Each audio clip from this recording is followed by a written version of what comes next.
for. For that, let's turn over to Ambassador Yusuf Maitama Sule to give us an insight into who the man Sardauna was. Yes, he was a leader, a true leader with all the qualities of leadership. A true leader who led by example. A leader whose leadership was accepted by all and sundry, irrespective of tribe or religion. A leader who led with the philosophy of a herdsman, the herdsman that sacrificed his life, his health, his comfort for his cattle. A leader, a political leader that came into politics to serve but not to be served, to give but not to take. A leader whose philosophy then, if used today, could solve all the problems of Nigeria, political, economic, and social. He was a leader whose leadership cut across tribal, religious, and cultural boundaries. A true leader who led by example. A leader who believed in division of responsibility. He believed that some people are destined to be rulers, some are destined to be workers, some are destined to be this or that, and each has to keep to his own sphere of responsibility. He used to tell us in those days, and that was what made him great, that you cannot do two things at the same time. Any of my ministers that wants to go into business should resign his appointment. I will encourage him. But you cannot do two things at the same time. You cannot be a minister and a businessman at the same time. That was Sardauna, a leader who studied the problems of his own people and worked to solve those problems. Yes, that was Sardauna. His greatest achievement is something that we should learn today. Sardauna, under his leadership, had all northern Nigeria, all the tribes of northern Nigeria united. There was no question of religion or tribe or status. No. One day, if I may tell you this small story, the Sardauna went to the King's Way to do shopping. He met some students and he asked them what they were doing. They said they were window shopping. Then he said, let each one of you go and pick one item, I will pay. They did. And he asked his servant to go and settle the bill. Unfortunately for him, the servant, he asked one of the boys, where do you come from? What tribe are you? When Sardauna heard this, he said, don't ever ask such questions. He is my son. It doesn't matter where he comes from. I am his father. If you ask such questions again, I will dismiss you. That was Sardauna. In those days, people in the north did not call themselves by the names of their tribes or religion. They were all Yang Ariwa, northerners.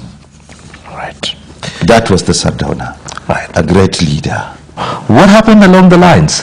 Today, are there cracks? Are there no cracks? How did the cracks come about? Could we sit back today and say the Ariwa of the Sardauna talked about is the Ariwa today? No. Today, we are no longer what we were. What is happening today is not in our character. The norms and values left by Sardauna and our founding fathers are no longer with us. They are not with us. Today, as I have often described the situation, the institution of family has broken down. The respect for elders and constituted authority, which used to be our cardinal principle in our society, is now at its lowest ebb. Honesty, why it does not pay, has become meaningless. Symptoms of revolt loom large in the horizon. In short, there is meaninglessness in philosophy, insecurity in polity, chaos in politics, immorality in society, corruption in economy, frustration in art, and lack of creativity in literature. This is not what the North used to be, or Nigeria as a whole. Ours was a decent country whose leaders respected one another in spite of their political differences. Ours was a society that was morally sound. It was a society in which all of us were our brothers' keepers. It is not the same today. Perhaps some people say we have been brainwashed by our erstwhile colonial masters. It is true to a certain extent, but we are to a very large extent to blame, because we are masters of our fate. We should be captains of our soul. Today, as I have said, we are no longer ourselves. Our cultural values have been thrown overboard.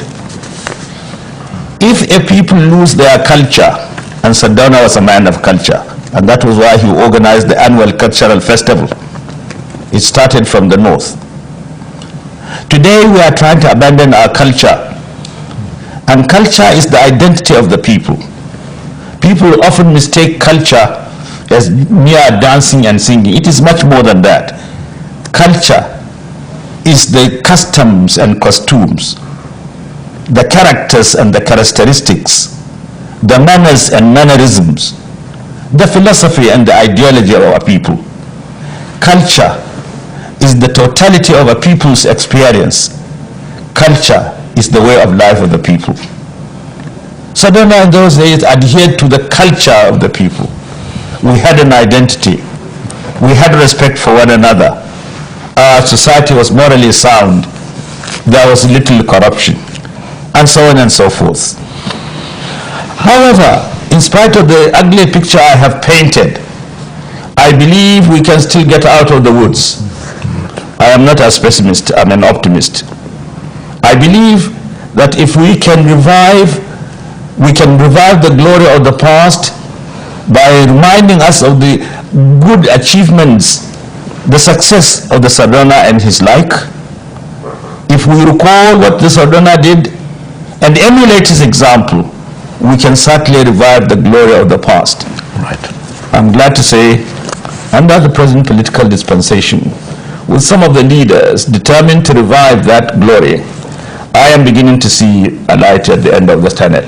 I do hope the struggle will continue.